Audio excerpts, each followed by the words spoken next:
hopefully, there we are. Now we're live on all the stations, and welcome everybody. Sorry about the thing. There was a bit of a digital flub on at infotainmentwars.com and at Restream or what have you, getting us out there. But now we're there, and the nice thing is that we're seeing the reality of humanity, which is not only individuals helping, while the few looters are getting a lot of attention. Fire crews from all over the country are volunteering to go and being sent by their governors and by their mayors and by the Pentagon, and because that's how you should have a functioning government. That's what the government should be able to do, is respond in these circumstances. Can it prevent all of it? That remains to be seen. Probably not. Can it solve all of it in the moment? Probably not. But can it help and mitigate? Absolutely. And that's what we see after any kind of major thing, be it the Hawaii fires. Did you see that dude who tweeted he was looking for help from a private firefighting force? No. Yeah. He pretty much, he had to remove his entire profile, everything from social media. He got just absolutely pancaked. Because he just thought that he could just buy better fire protection. Oh, right. So he was looking to rich guy his way out of it, was the idea. Yep. Yeah, cool, dude. Hey, that if that's and again, this would be a situation where cutting taxes, where there might be a learning moment, a possibility for folks that go, the government doesn't know, I'm sure, let me phrase this as best I can. I'm sure that fellow will hear Reagan's old, the 11 scariest words in the world are, I'm from the government and I'm here to help you. In a fire like this, you realize, I think, how absurd and grotesque that assertion is, and what a cheap shot it is for anybody towards anybody who's going through something real. That is never the case. I mean, tell the people of North Carolina that. And I would argue that Rand Paul and his ilk would argue that exact thing, right? They would still sell that. I'm from the government. I'm here to help you. I got news for you. If you're looking for help in an extraordinary circumstance, you're going to rely on your government. And if your constant thing is we need to shrink the government to almost nothing, then when the big things happen that are sometimes predictable, sometimes not, you're going to be underwater, sometimes literally. And the idea that there's this book years ago that I read, and I think that, the title is a colloquialism that predates the book, but it's Dig Your Well Before You're Thirsty. And that's what democratic taxation within a government does at its best. That's what it's supposed to do, is dig the well before we're thirsty. Right. Whether it's if you can look at the standing army that way. Oh my God, we're being attacked. Do we have enough people to fight back against this force that's coming, right? Or some sort of resilient military. That's something where they seem to understand that. When it comes to, I think on the other side of the spectrum, where they don't seem to understand is things like contagious disease. For example, the response to COVID and the fear of vaccines and all the nonsense that's followed, in that thing's wake is the opposite end of that, where they just cannot put together that anybody who would plan for the potential for a pandemic is planning the pandemic themselves and therefore plandemic, right? They can't understand preparation because to them it's magic. People getting sick. Then they have to retcon the conspiracy into it. Yeah, exactly. Because it couldn't possibly be that you ignored the warning signs and like a fool you allowed something awful to happen. That's way harder. I would imagine that's a much harder grip on your ego and on your sense of self-worth than going, there's a big Illuminati out there making this happen. Instead of saying, you know what, I could have been part of the group that was trying to fix this or mitigate its possible danger or prevent it or prepare for it, but I blew it off. Yeah. There are a myriad of children's stories about, preparing and whatever the ant or the squirrel that refuses to prepare for winter or doesn't help everyone else or work. like the little red hen, Right. like doing all the hard work. Yeah. And then the other person just wants to live off their stuff. And that used to be a part of, perhaps it still is. I mean, my kid learned it, but that doesn't necessarily seem like it's connected to everybody else, and certainly not in Trump world. That said, there are a couple of themes I think we have today, because that's why we're going to have to operate until the rubber hits the road and we actually see what Trump is trying to materially do, okay? Because a lot of it's just going to be reality show noise and not signal. We're getting very few signals from what Trump is actually going to do, and a lot of noise. And is Brian joining us in the second half of the hour, Andrea? I hope so. It's up to you. Yeah. Oh, gotcha. Yes. So that's what I was hoping for. So second half of the hour, Boston Brian joining us to talk about a bunch of these things. But the primary thing, and I want to set this up, that's kind of important, is that what have we heard from Trump camp since the election? Greenland, Panama, Canada, like extraordinary like land grabs and ridiculous. Yes. What? Yeah. The Gulf of America. Right. These overt, very loud premises that he's going to operate on. And I want to tell you why he's doing it, besides the fact that he's a dough-headed moron. But it's also because those around him have a philosophy of both how he got elected and how he will drive the conversation. And it has been successful across a large swath of this country, and it's even successful with the people that don't like it. It is arguably more successful with people who are against what he's doing. And I'll explain it when we come back. It's the Hal Sparks radio program, Megaworldwide on WCPT Radio, Chicago's Progressive Talk. We'll be back. Mm-hmm.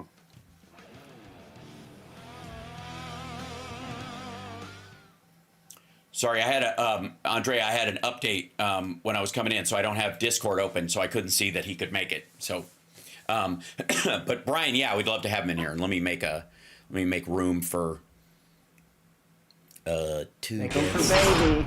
Yep, but there you go, because I have a Boston Brian. There you go, and Phil can come in after him, and then I can turn yours on. Dink. There you go. Excellent. And then and then yep, and then you, Johnny, I got to put in here so I can have you in the right pocket. Here you come.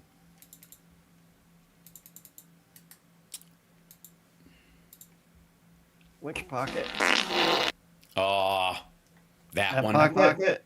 Uh-huh. Hold on, I think we're gonna double your audio if I'm not careful. Check for me. Check 1, 2. Check 1, 2. Thank you, W. There you go. Excellent. Thank you. You're welcome.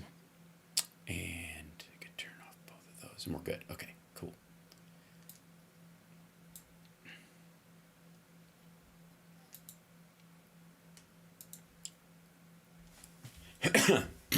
Oh, where's my? Yeah, I gotta open this up. In the show notes, Johnny. On Notion, look at the last page, the Jan 11 thing, and you'll see kind of where I'm going with some of the stuff that I want to talk about. But welcome back to the Hal Sparks radio program, Mega Worldwide. Okay, so for those of you that don't know, there are several philosophies that you hear in Silicon Valley and the venture capital world and the upstart business world and the art of the deal phony business world, real estate especially. And that is that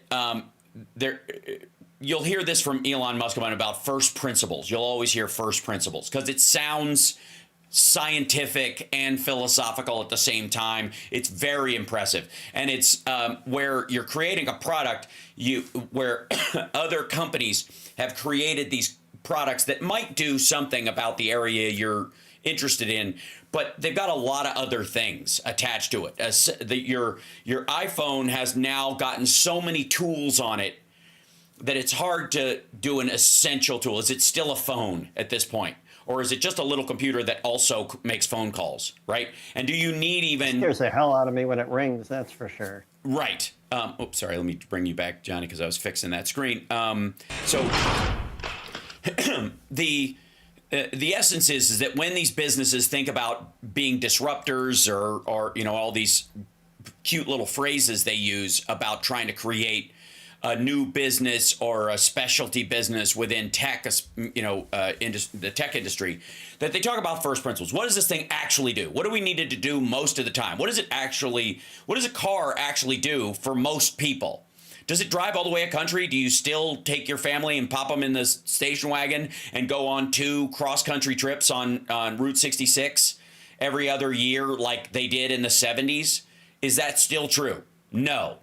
So what at its root does a car actually do? For most people, the vast majority of Americans drive 9 to 15 miles a day to someplace and then 9 to 15 miles a day back. That's the standard. And during the day, back and forth. You might vary every so often, but on the regular schedule, you're 9 to 15 miles from where you're going to work. Now, obviously, if you live in a big city like New York or Los Angeles, that 9 to 15 miles, because of fuel costs and traffic, might approach 20 miles of energy use, right? Because you'll sit in traffic with your engine running. And how do we mitigate that? Well, a hybrid shuts its engine off when it's sitting still or whatever. So we can see how they take steps to go, okay, in that situation, how do we use the same amount of energy for this thing? Then you're doling out the energy outlay. How much gas do we need at all these stations?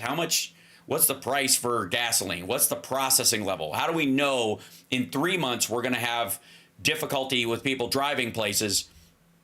Well, we're going to know because most people drive 9 to 15 miles, except around the holidays. The holidays are coming up, or the summer's coming up. That is when what used to be 80% of them now is 60% or 40% take a long car trip. And a long car trip is not all the way across the country like it used to be, because flights are cheaper, even when they're more expensive.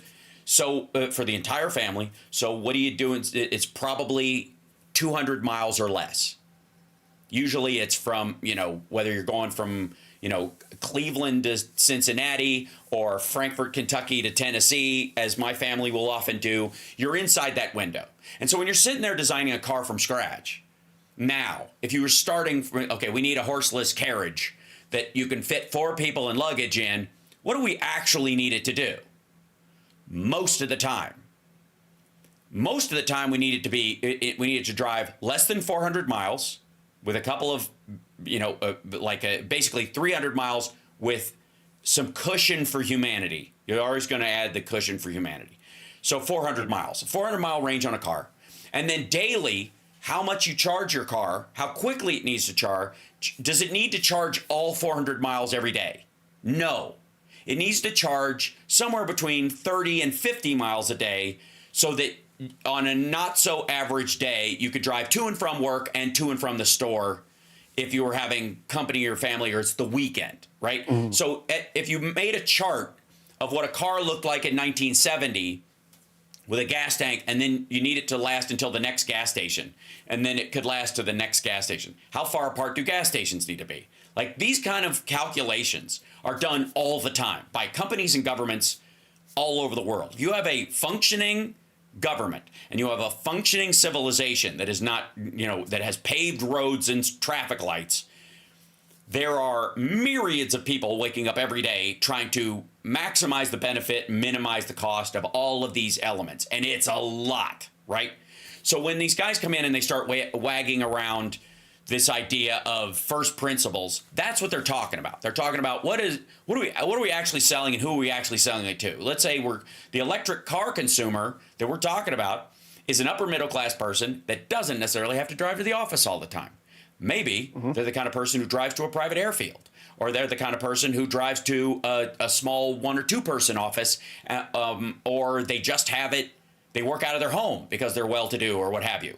So they don't drive like commuters do, as opposed to somebody who lives outside the city, can't afford to get into the city with or can't afford to live in the city, works at a job that doesn't pay very well, and then goes back out. They're going to need a gas car.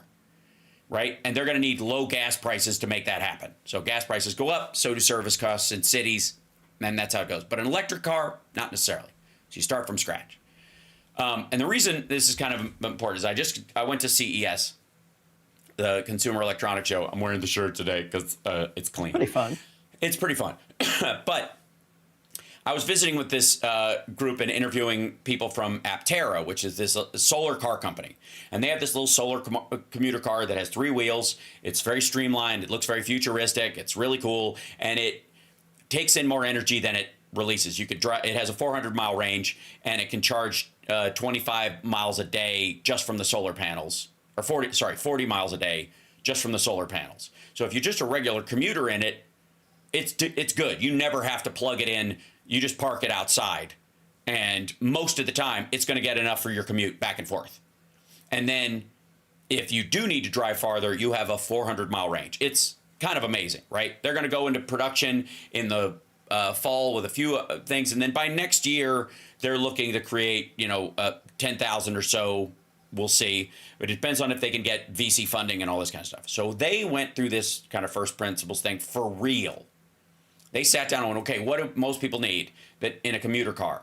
Yeah, it's called a motorcycle. Well, it's a 3-wheeler, but it is a car because it's enclosed and it has a trunk and you can put stuff in it. And that's the difference. I would argue that most motorcycles, if you have too many saddlebags on them, they're basically a convertible with 2 wheels, and that annoys me. A motorcycle should just be you and your stuff. If you can't wear a backpack, you're not on a motorcycle. Just get a car.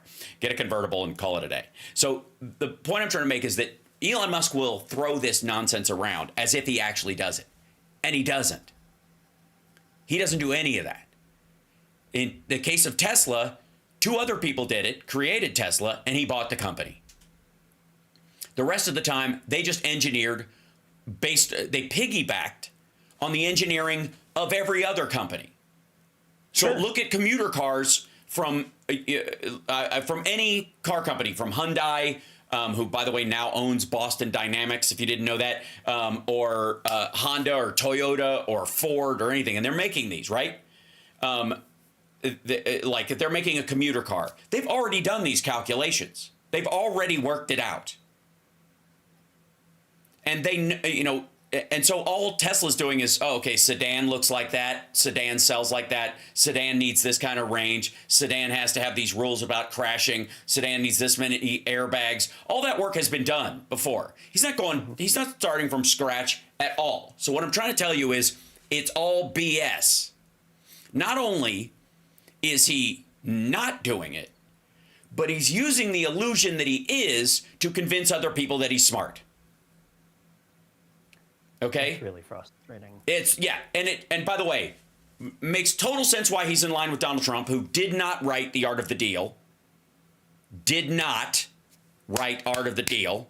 Hasn't even read the whole thing. I guarantee it. I think he's probably flipped it, looked at the cover. He liked the fact that his face was on it. He has no idea what that book says. No idea. I mean, I would love, if you quizzed him about anything on Art of the Deal, he would come up as blank as he does about the Bible. He'd be like, well, I don't really want to say. Yeah, my favorite part, it's hard to even say. I would rather, it's very personal. What part, that kind of nonsense, right? Yeah, so it's an illusion. On a tangent about something that he saw on TV. Right. It's an illusion, the first principles thing. And Elon Musk sells this to everyone. Why do I bring this up? Sorry. This is an article quoting Elon Musk. Elon Musk says his Doge will probably be a failure. He's admitted his late gig as the leader of Donald Trump's Department of Government Efficiency, which is not a department. It's a committee on government efficiency. He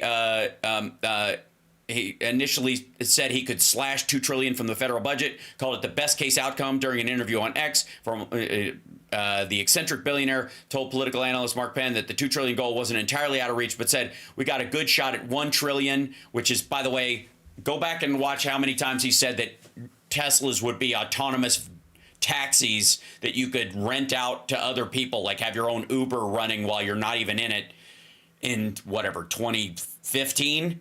and it's always within 8 months or 10 months or 13 months or whatever it is. Critics will quickly remind him the entire discretionary budget is only 1.7 trillion, making his original target sound more like sci-fi fantasy, because 1.7 is, this is, you'd have to cut all discretionary spending, all of it. Which, by the way, what do you think discretionary spending is in an administrative state?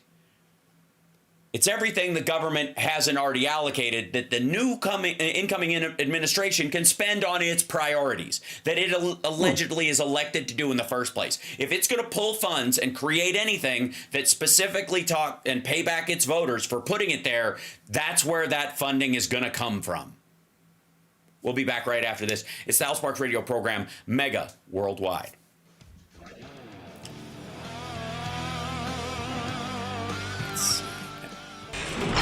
Now, the other thing, the thing I wanted to get to was the best story always wins. Remind me of that. That's the other phrase. And I want to talk this about. Yeah, I saw that. Yeah, Boston Bryant, because there's a whole the second reference document I have in there is an abstract, which is a little dense for you to flip through right now. A multi-agent systems approach to gossip and the evolution of language. And it goes through, long story short, too late. It's a scientific study on how gossip controls the narrative in a large group of people better than facts do. That you could 30 seconds, guys. Thank you. And by the way, let's see, where are we? Going here. Close this. Does he have the? Does Brian have the link, Andrea? Is he coming around? I don't know why the Discord doesn't want to open on this computer. It's just being a jerk. Just a big old jerk. There it is. Oh, Brian's on the second hour with Philip. Oh, You're locked I wanted in the second to the half Hal of this Sparks hour. radio program, Mega Worldwide. We're working out Brian coming on the show because I want him on the first hour during the second half, because it's hard for me to do three people at once with Johnny and Phil and Boston and Brian and everybody. So just for the record, he'll be joining us in a moment, I hope, if he's available. We'll see. That said, there's another part of the storyline, the first principles thing, that I want everybody to be aware of when they're listening to the nonsense that's going to be coming out of this White House, because there is a strategy. Steve Bannon has mentioned this kind of like flood the zone with BS concept. Okay. But he didn't invent it. And part of it comes from this concept that Elon Musk allegedly believes, and arguably is true in business. He didn't invent it. So again, it's not partisan whether you agree whether this is true or not. We do run up against a wall where, like, if you share or look at a philosophy from someone and you're like, yes, that's true, that shouldn't be the partisan part. The application of it is the partisan part. Again, no topic is partisan. Name me one. The border, race, trans people, whatever. The issue is not partisan. Right. It either exists or it doesn't. It needs to be solved or it doesn't. And then we get into how.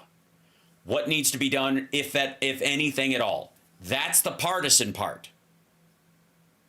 So agreeing that there's a circumstance or agreeing that there's a thing, the difference comes in what to do about it, if anything, right?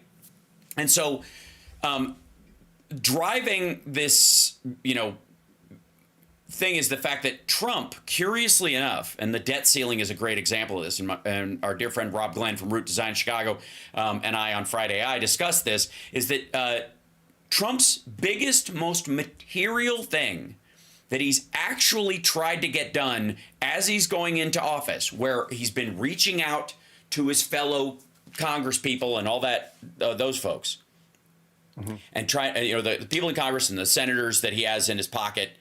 What was it? What was the one thing that was different than, standard budgetary procedure and stuff that was going through? What was the one thing? The debt ceiling. Oh, right. He wanted to get rid of the debt ceiling, which is something that Democrats have talked about for a long time. I mean, I remember Rachel Maddow doing a whole episode around one of the potential government shutdowns, pointing to the fact that it's a made-up number. First of all, the debt ceiling should and does get raised once you allocate for the money. Once you sign a budget into existence and the debt is accrued, you don't get a choice to not pay it later. The debt ceiling itself is materially a way of like legally welching on the debts you take. Right? That's been a Democratic point for a long time. And it is singularly the most material thing Donald Trump has actually tried to do, like forced to happen, since he won the election and before he's signed in. Now, we'll get to his deportation force and all the muck that will go with that. But it's stunning that the one thing that he actually tried to do is a Democratic talking point from 3 years that should still be on the table. Yeah, absolutely. And so every Democrat should, would have, I believe, should have been let off the leash entirely to go, he's right.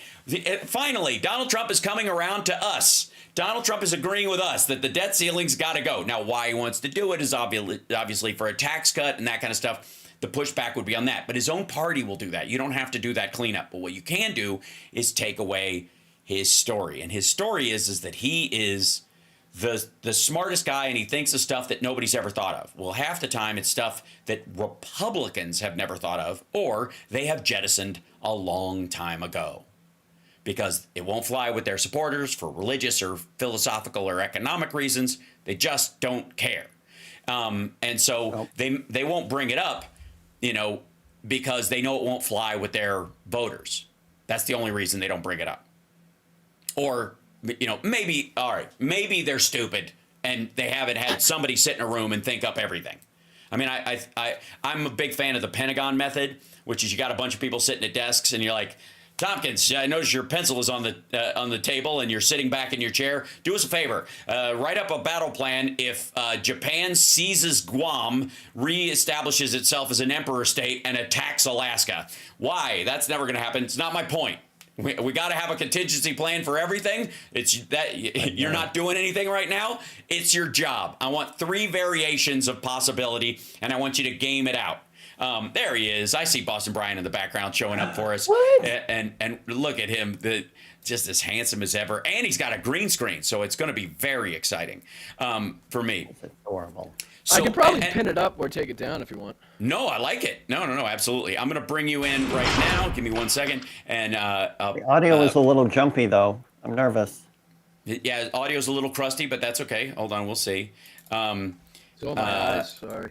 Yeah, right. It's just your mic is tired. I appreciate you joining us, brother. It means a lot. And there's obviously a lot going on. And you, and I'm sure, are as aware as I am of the sort of BS factor of Elon Musk and the sales. Like, he's very much cut from the same cloth as Donald Trump, and that they are both selling a narrative of reality that simply does not match up to their experience. I mean, Trump bankrupted a casino. None of us have figured out yet how in the world you even do that, but he managed to do it.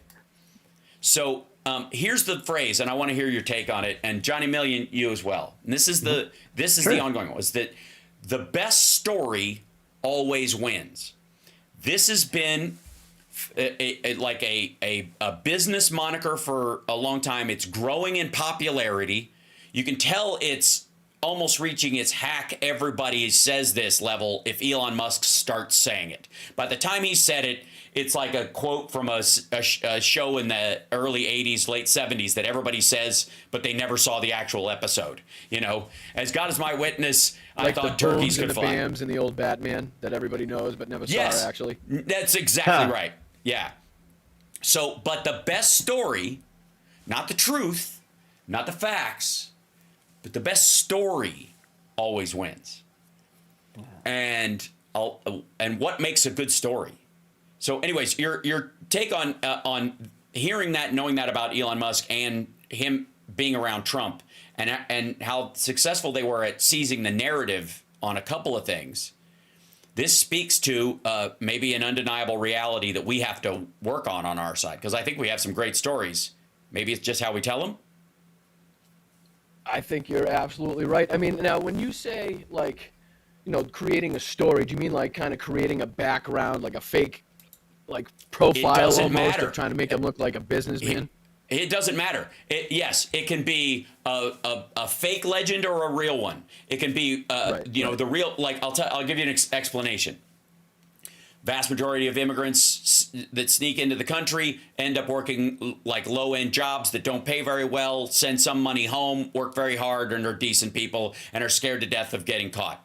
One guy who slipped through the system and then on his way, while they were tracking him, kills Lake and Riley.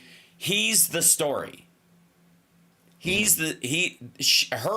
death is the narrative. So much so that they named the border bill that's going to go through, which will have almost the same amount of stuff in it that the one before had. But since that would have passed, the Democrats were trying to get through.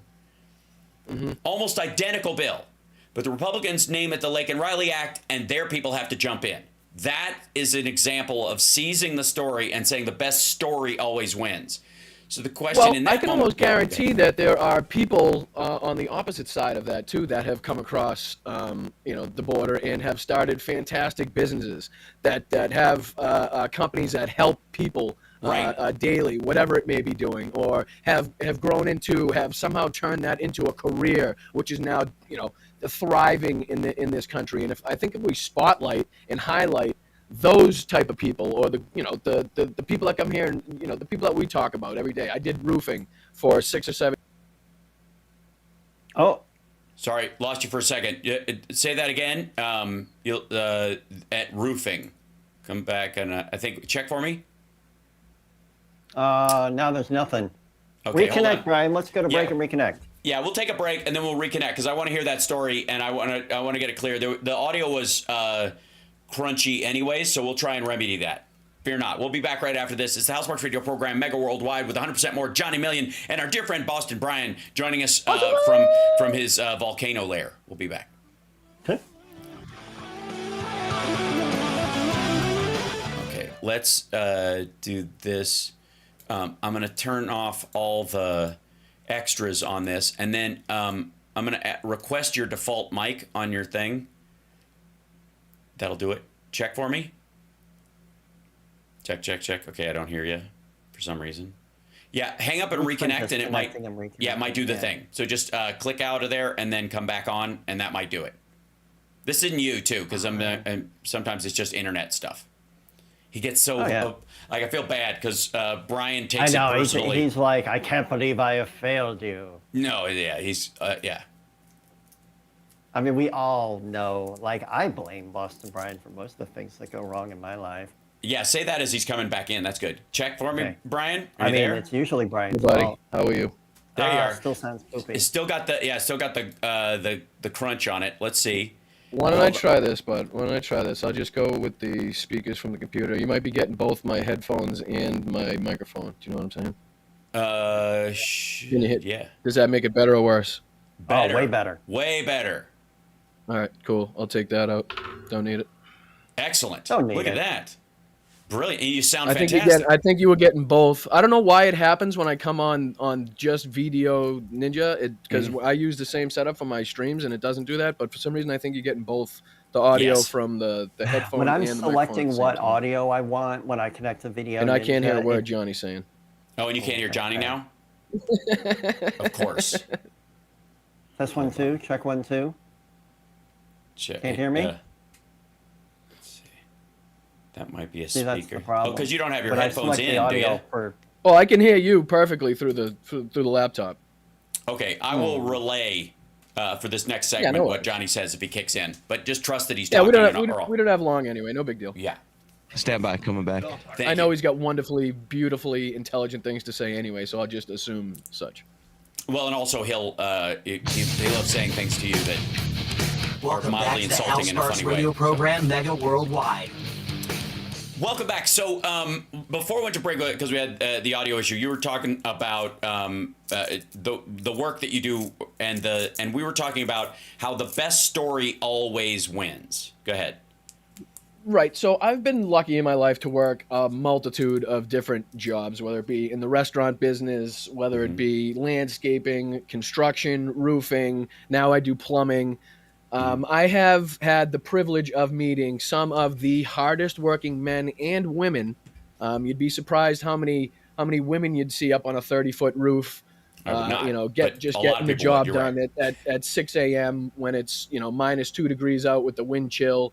It just, these people come here and they want to live a better life. They want to help the society. They want to contribute to society. They want to be able to contribute to this society and their families back home. They want to make their lives better and their families' lives better back home if they have them back there. I mean, we have to start highlighting some of the people that have, made the trek, come through the hardest ways possible, and have made the best out of it. Have turned it into careers where they're now, I don't know, maybe they have nursing businesses where they go around and they take care of elderly people. Whatever it may be, something that is a real help to our society, and is something that we could not live without. Whether it be, again, in the farming industry and how vital they are in the farming industry. I would argue, well, here's the thing. I would argue we've already got a story of a quote, illegal alien who snuck into the country, worked illegally in the country, and made billions of dollars. Elon Musk. Use their own storyline against them in that regard, right? Because that's exactly his story. He didn't have the right to work here, and his credentials were largely phony. So, he just had money backing him. As, by the way, increasingly, the immigrants that Trump and his ilk are friendly to coming into the country by whatever number. I mean, you could literally, according to him, buy your way in. If you invest $1 billion, you might. It's like he's selling citizenship, which is what Cyprus does and other places like that. But I agree that we have a story to tell amongst those folks. But we also, I think, we have two responsibilities on our side. One is to tell a better story, a more human story, and a more exciting and vibrant story than we have, because there's a lot of tiptoeing on our side. That's where that whole criticism from James Carville, who's worried that that Wolverine will bite you in the tuchus and lose your slippers underneath the boat, or whatever his analogies are. I gotta say, I've never been more confused to hear my name in a segment. Well, he was or as talking to about why my name was mentioned in that segment, but we don't have enough time to get into that. Right? Yeah. But his thing about using colloquialisms in normal language. What he means is tell a story people can hear. That's where it's coming from. Coming from the man that talks about beavers' butts and right. hog hops. Give me a break. It's hilariously absurd. I agree. Let's be real here. Let's be real for a second. I do like hearing Boston Brian say beavers. No, go ahead.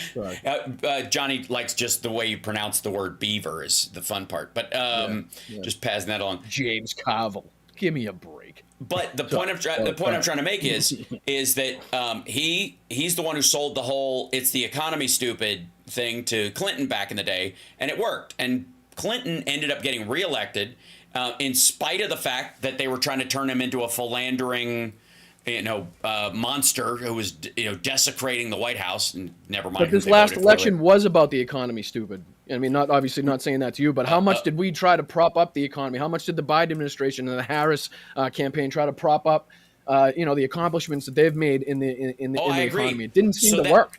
Well, no, I would argue that the story about the economy stupid favored Republicans, because if you don't understand supply shock versus deflation versus disinflation, which is the complicated part, that's the part we have to deal with, is the reality. The gossipy part that it was caused because they opened the border or energy prices or he stopped the Keystone XL pipeline, which, by the way, is absurd and ridiculous and stupid. Beyond absurd. And yet, so many people believed it. I mean, find me a Trump voter that doesn't believe that the price of everything went up because Biden killed a pipeline or was against American energy. When in reality, never mind the supply shock and the lack of people working at refineries and getting geared up afterwards, and then the whole country starting up faster than oil refineries could get started back on their feet. Same thing with like eggs. They think eggs are about like the amount of money circulating in the economy caused the price of eggs to go up. The monetary. Well, just think of how many articles you saw calling that out. I mean, I read them. I know they were out there because I read the same article saying this is because of avian bird flu, or this is because of this, or, you know, trying to explain that, okay, if a company used to get such and such a part for whatever they make by this company, say in whatever, South Korea or whatever, right? Or they used to get it in the United States. But now that company went out of business due to COVID. All the workers died. That company's not there anymore. Now that company has to go out of the country or elsewhere to get that same product, which is inevitably going to cost more, which is inevitably going to, you know, just trickle down to the cost for the customer. You know, if you're changing the shipping routes all over the world of where companies are getting things, it's going to extend shipping routes. Some of them were shortened, most of them were extended, and it's going to cost these companies more. The oil's costing more. You know what I mean? It's like there's so many different factors, but I think we've all tried to call that out to the best as possible. And it just didn't seem to catch somehow. Right. Maybe not enough of us were saying it. I think you gave right then. You gave a very concise and smart breakdown of exactly what and why that particular element of the economy that was a major impact element, which was, you know, components and other stuff that you need to build other things, and that story, that economic story, which, if you know, in walking around CES or walking around the NAMM show in a couple of weeks or whatever, there's tons of people there that get that. But the people who watched Fox News and voted this way are the same people who think that Donald Trump will be better for Gaza because he'll just end the war. He'll just end it. And they don't care what the end looks like as long as it stops, because they think that means, you know, he'll force Israel to stop doing what it's doing, for example. That's where their brain went. Out of sight, out of mind is their whole theory. Right. The simplicity of the story, though, is put it in a box and put it on a shelf. But as long as it stays in that box, and we don't find a way of breaking that box open story-wise, other than the facts and figures breakdown that I think you and I do on the regular, and you understand very well. You read those articles. You read the articles on that economic impact that COVID caused.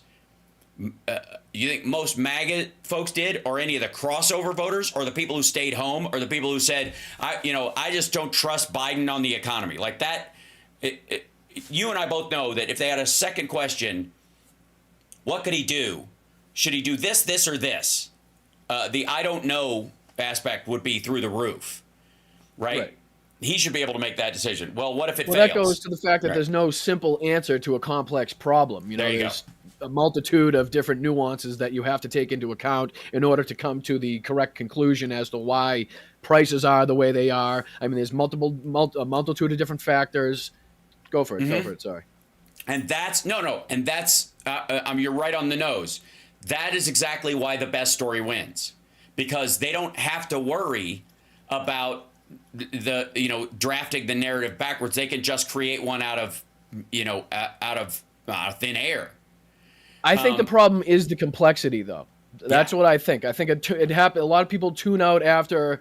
Okay, even when I try to say it on my show, or I say this to houses that I'm doing plumbing at, like I try to say, okay, just think you're a company in Massachusetts. You buy your parts from another company in Massachusetts. It takes about 14 seconds for it to get there. It costs you minimal. You know what I mean? Now think if you had to get that from South Korea or Taiwan, or think of the cost increase that it would add to your company in order to just get that single part now from that one distributor. You know what I mean? And they have a tendency to tune out. And the problem is that the MAGA, Donald Trump, and the rest of these idiots give them very simple solutions that somehow stick in their brain. And people would love to believe the simple solution over the complex, nuanced, deep conversation that you need to have to actually understand it.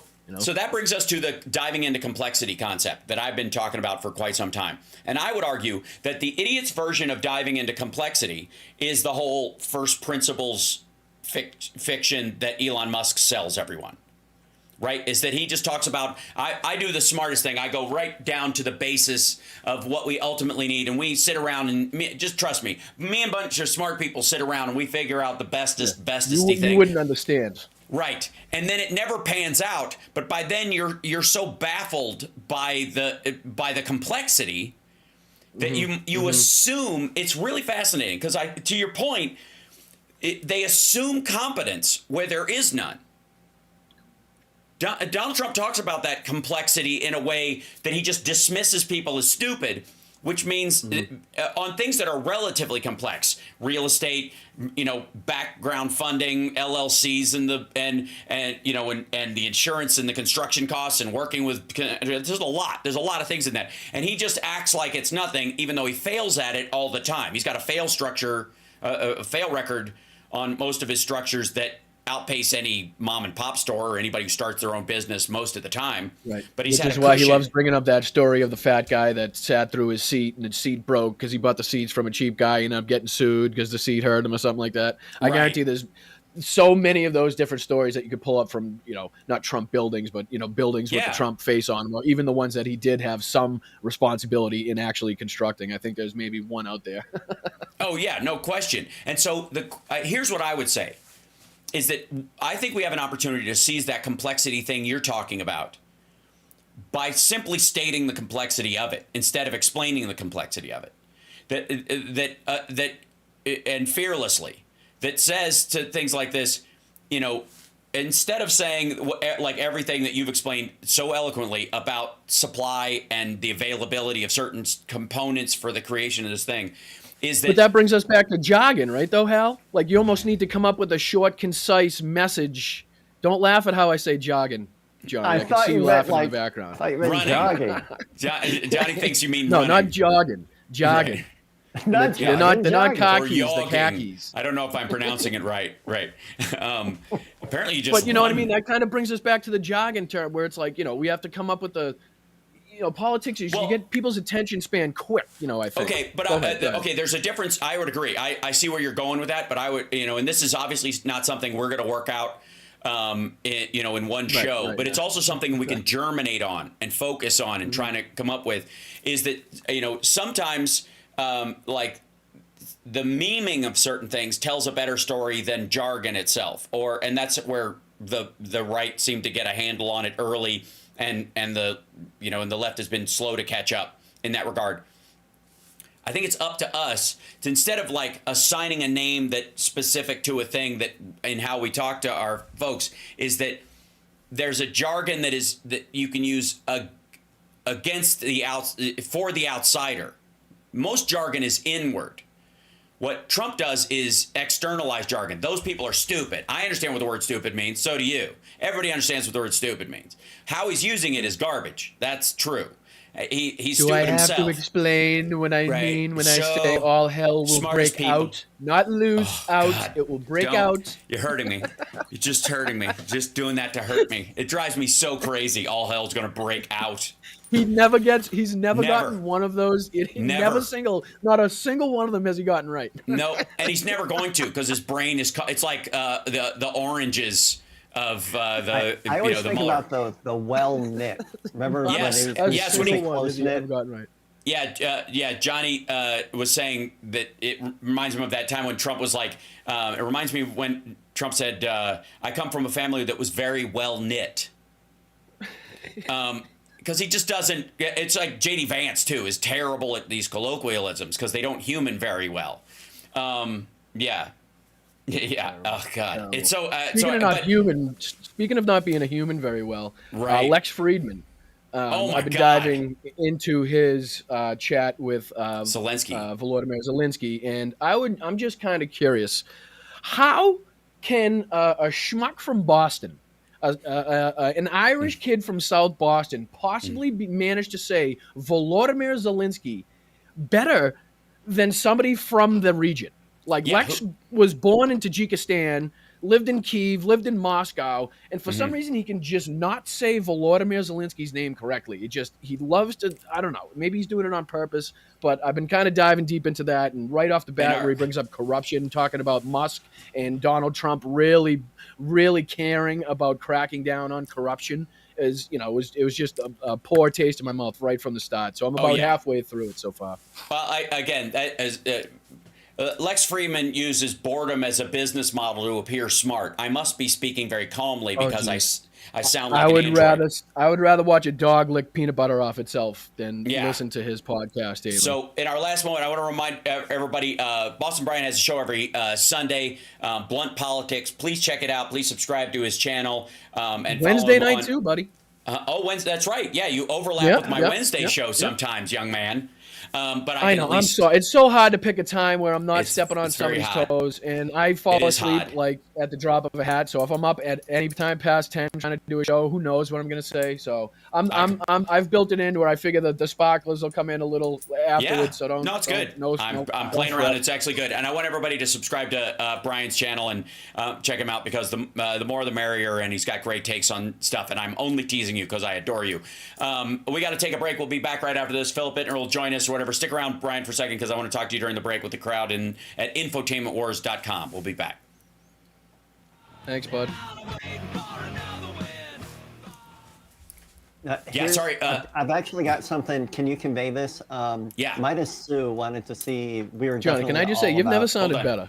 He's asking you a question right now, Brian. He wants to. There's a question for you, and he's relaying it. Yeah. Yeah, from Midas Hit Sue. me. She wanted to know both Hal's and Brian's thoughts on the inmate firefighters in Los Angeles. Oh, the inmate firefighters in Los Angeles.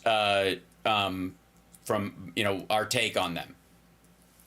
Well, I mean, geez, what a ridiculous situation that is out there. I mean, my heart goes out to anybody in the area that has family, friends, coworkers, a business, a school, a hospital. Thank you to the people that have actually reached out, worried about Mel. Luckily, she is just south enough from that area where it's doesn't seem to be an issue at this point. But, it breaks my heart. I mean, you see the lines of, Christ, it's getting me now. Yeah. Mm-hmm.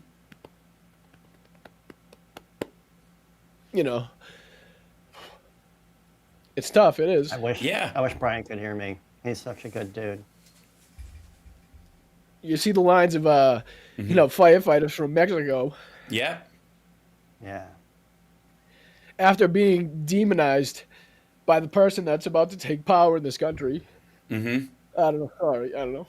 No, I love you, man. Absolutely. It's tough to see so many people be displaced and, their lives change forever like that. It really is. Yeah. Caleb, our guitar player from Nerd Halen, lost his house. I don't know if you heard that. He and his family lost their house. Their condo, their building burned down. So even when you say house, people are like, oh, they have a house in Palisades. They must be well-to-do. There's a bunch of apartment buildings. Can I just say before I go to people, there's this theme out there going around, this is only affecting rich people, which is just asinine to think that there are no, people of lower means living in these areas. It's ridiculous. Are there wealthy people? Yes. But there That's are who's all getting the types of news. people. And, it just... I don't know why it's getting me now. I apologize. You don't have to apologize. You know me, man. You've seen me lose it on stream dozens of times. I've been Far watching worse. it all week, and it's tough. Or I'm sick right now because I've been working outside in minus 4-degree wind chill all week, and it's like I'm not gonna sit here and complain about it though because God forbid I was dealing with those people are dealing with. So I think it's just kind of catching up right now. No, man, I get it. And I'm going to make it worse right now by saying I love you and you're awesome and I wish I could hug you right now. Please tell him I love him too. I appreciate it. I'm Johnny sorry. says the I'm same an thing. overly emotional guy, and I try to hold it in as best as overly possible emotional. until it's There's no just such at thing. the point where it kind of overflows. And Dude, thinking about how easily Mel could be in a situation like that kind of got to me. Yeah, absolutely. We've just been dealing with it so much that I've gotten past the place where you are already. Back in 20. That's it. Thank you. We're going to be back in 20, and Phil's over here. Brian, I love you. I'll let you go, man, and you're awesome, and thank you. Cross the board. No, I appreciate it. Thank you, Hal. I always appreciate you, and I apologize that I think 2 shows ago I didn't get in the contractual obligated amount of Hal Sparks drops. I promise I did give you credit for Dave Rubles. You must have missed that part. What you should do is do what I do and watch your whole goddamn show, because that's what I do, like a real fan. You know what I mean? He gets one swear word in. I love Brian because he gets one swear word in as we're coming back to the show. Man, I'm kidding. We're coming back. It's all right, good. It's Chicago. You're good. You're good. You're clear. Are we on and off? Off? Oh, off or on? We'll be on in a couple seconds. All right. Cheers. Love you. Later, bud. Later. Cheers. And welcome back to the show. Joining us now is our dear friend Philip Ittner from Ukraine. Hopefully, let's see if I can bring him in right now, and it should be all right. Johnny, can you check for me so that we know if Phil can hear you? Check 1 2. Checking. Check. Hello. Hello. Hey, there's Phil. Phil, do you hear him? Okay. Yep. Excellent. I can hear you guys. Yeah, this thing gets glitchy occasionally because the interwebs. And I want to send some big love out to Boston Brian and thank him for joining us last minute and remind everybody Blunt Politics every Sunday. Your Sunday is ate up with great stuff to take in with some depth, not just his show, but also Philip Ittner's show, On the Edge. Please check it out and subscribe on his channel. We have a lot to talk about, obviously, and I was Brian started getting into this whole Lex Friedman interview with Volodymyr Zelensky, and you know what a problem I have. Rob Glenn deals with this with me all the time. Is that I hate when stupid people make smart people movies. Where it's supposed to be about, high tech sci-fi or whatever, and it's clearly written by people who haven't thought it out at all. Lex Friedman is one of those people in terms of overall politics. I do find it curious, and I will say this, and I'm going to change the labels. I know that, guys. This does stand out to me is that there seems to be, how do I put this? There seems to be a history or a trend where Lex Friedman becomes this vocal spokesperson, getting tons of views, kind of almost out of nowhere, doing these long-form interviews and getting a lot of attention for it, not because his take is particularly good, almost that it doesn't exist at all. Like there's almost like a no-take system. He just kind of, maybe just as a sounding board, but kind of comes out of nowhere. And there's dozens of other channels like that. But it's always somebody who spent some time in Russia. That's the part that sticks with me. Whether it's Matt Taibbi starting his zine in Russia, or Glenn Greenwald dovetailing, basically giving Snowden a one-way flight to Russia. It always seems to be that these folks spend. Scott Ritter spends time in Russia as a IAEA guy, and then comes back with a proclivity to chase down 15-year-olds and gets arrested for it twice, convicted twice, and now is one of the spokespeople that the right clings to on the regular. They all seem to have this history of spending some time in Russia, if not coming from there in the first place. Yeah, you can extend that group to Mike Flynn. You can extend that group to Jill Stein. You can extend that group to who's up for national security advisor? Why am I gapping on her? Tulsi Gabbard. Tulsi, Tulsi, who didn't spend time there, but who her staff said was an avid consumer of RT. Of RT, right. The Russians are very good at this. Mm-hmm. And they're very good at infiltrating your mind. And, look, when I lived there for 5 years at the end of the Yeltsin era and the beginning of the Putin era, and for a good decade after, I was plagued by the debate that they put forward. And the debate that they put forward is very compelling for those of us who have criticism of our Western liberal democracies. Mm-hmm. And legitimate questions. Not just, Mummy and Daddy lied to me about Santa Claus, and I was told in elementary school that our founding fathers were saints when really they were just men. Right. And I feel betrayed, and so I'm, and I learn about the CIA, and and so Yeah, right. I'm burn it all down. Right. And Russia fills that void, answers those questions very well, because the Russians don't do that. The Russians are very open about their dismissal of the concepts of liberal democracy, and they draw these guys because, well, at least they're not hypocrites, because that's what Moscow says. Right. Oh, you guys with your liberal democracy, and yet you betray your values. Well, what the Russians don't understand, but where they find fertile ground, is that it's not the betrayal of our values that these it's not that we're hypocrites, or that we don't adhere. It's that we do fall short. Mm-hmm. We fall short of our idealism. Well, I tell this story Yeah. of me coming out of Moscow and spending a better part of a decade, fighting with myself, disputing, are the Russians right? Are they truly right? Right. And then I found that Lincoln, and then I found, if there is a secular saint within Western liberal democracy, among the top 5, it's got to be Abe Lincoln.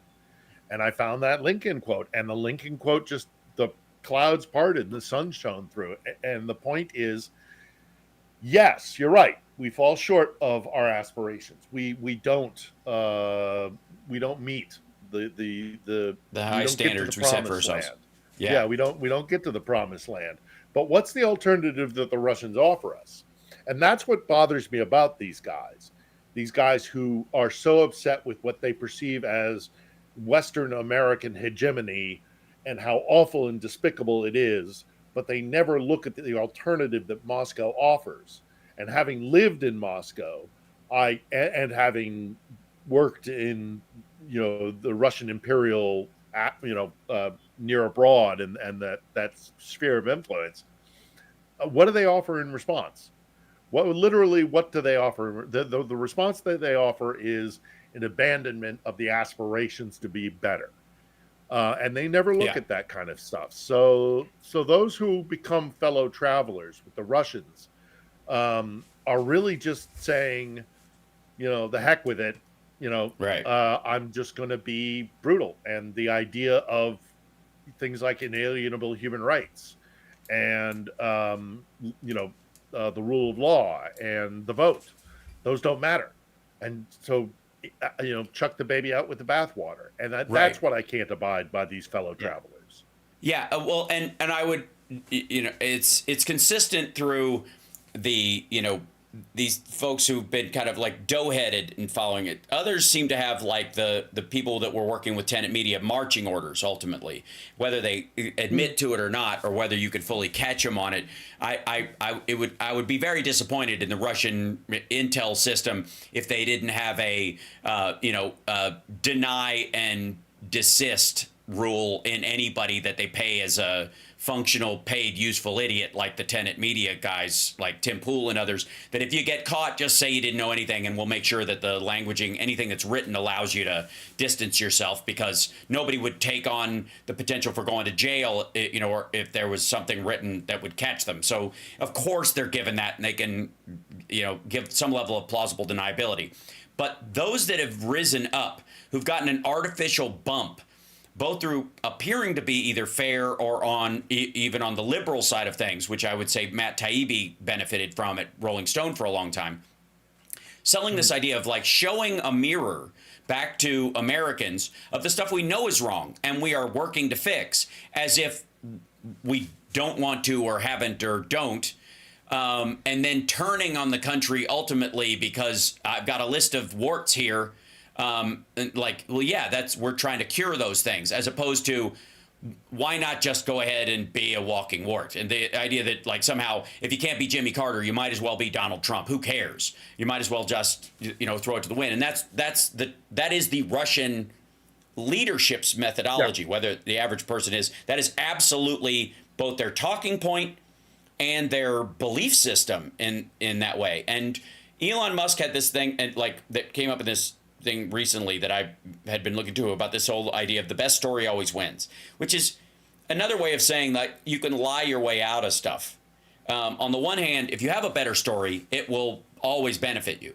But if you have an equal or lesser product to someone else, tell a story about it. Tell some sort of extraordinary BS and sell it better. Sell the, like I come from humble beginnings, right? That thing will sell your product. If you're selling, two people selling spatulas, and one of them came up with the idea after they survived a car wreck, is going to get the attention of the other guy who just sells a slightly superior spatula. And Musk is selling that, and so is Trump, more than anything else. And the Russians use that on a global scale to undercut everybody else's story and build up their own as some sort of like that's I think where the illusion they're the second biggest, strongest army in the world came from. It was a story. It was always a story. We now know it's not true. Yeah. Well, I mean, there's a reason why before we called it gaslighting, they used to call it, building a Potemkin village. Right. Potemkin being the lover of Catherine the Great. Mm-hmm. And if you can manipulate a person's, not even their reality, but their perception of their reality, then, you got it. You're off to the races. And they're really good at it. They're very, very good at it because they do prey upon our own insecurities or weaponize, as you often say, our empathy. It's deeply cynical.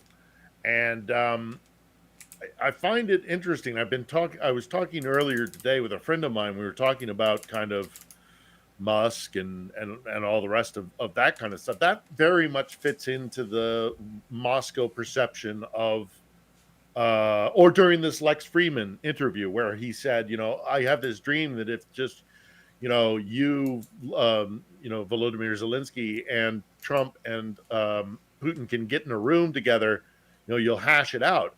And that falls into this mentality of it's really only elites. It's really only ever elites that are going to influence the course of human history. And we see that happening with the oligarchy in America that's growing. I mean, Musk is very much in tune with the elite structure in Russia. And, I'm sure there are aristocrats in Europe, in the European Union, old money there that still survives to this day, or whether or not it's party officials or the ruling mullahs in Iran or the party officials in China. For years and years, we've heard the MAGA crowd screaming about how awful globalism is. Well, what they're doing, globalism is going to happen no matter what. Yeah. It's we're at that stage in our evolution where globalism is going to happen. The only question is, what kind of globalism will it be? And what Musk and his ilk and the power elite in Russia, who are kind of the same, cut from the same cloth, it's just globalism that isn't done through trade associations and agreements. It's done by elites and oligarchies and the 1%. That's the globalism that they are building.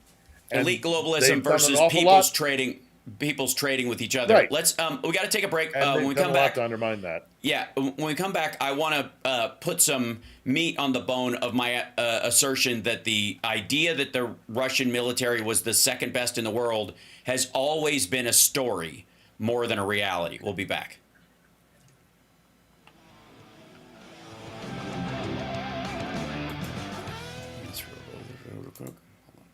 So there is let's